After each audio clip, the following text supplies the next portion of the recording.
Tallinna korteriomanikud võivad olla kindlad, et nendele on tagatud tasuta õigusabi Tallinna linna poolt ja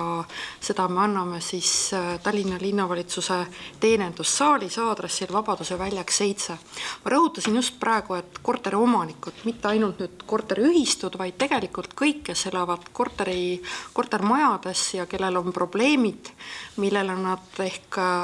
ise ei oska lahendust välja pakkuda, on siis meil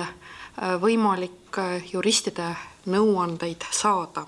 Ja nagu ma ütlesin, linnavalitsuse teenindussaalis Vabaduse väljak 7 ja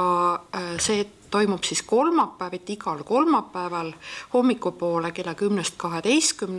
ja siis on väikene lõunapaus ning jätkub see nõustamine siis kella 13–17 ehk täpselt nii kaua, kui infosaal lahti on.